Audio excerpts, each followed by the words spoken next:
If you're thinking about jumping back into the job market, one of the toughest places to start is your resume. Actually, that's something Marie Plett is a bit of an expert on, so we have her here in studio breaking down what we should be doing. And I think the first question I have for you is, if people are in a certain business and they want to make a transition, how do they do that on a resume? Well, first you focus on the job at hand. You look at the job description and what they're looking for.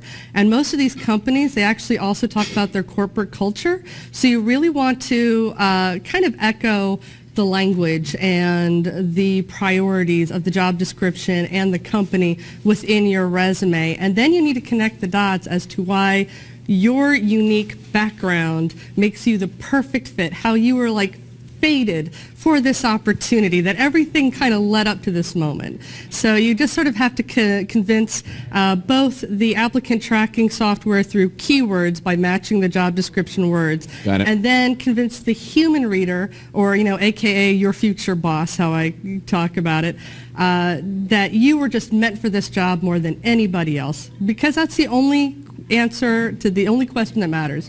Why should I hire you among everybody else sitting out in that hallway? Well, and that is part of kind of the resume letter. Do you still do that along with the actual formal resume? You should, but it's what I call the 70-70 rule. 70% of employers, they don't even read them. Okay. But 70% of employers that you used to, it's a little less than that now, but 70% of the employers used to not even accept you because they considered it a necessary courtesy. I don't know, and a lot of applications don't even require it anymore. Okay. I think the cover letter's kind of dying out, but at the same time, better safe than sorry, because if you're equally qualified as somebody else and they took the time to write a letter and you didn't, kind of, Well, and if you are going to write a letter, make sure everything's spelled correctly. Oh, yes.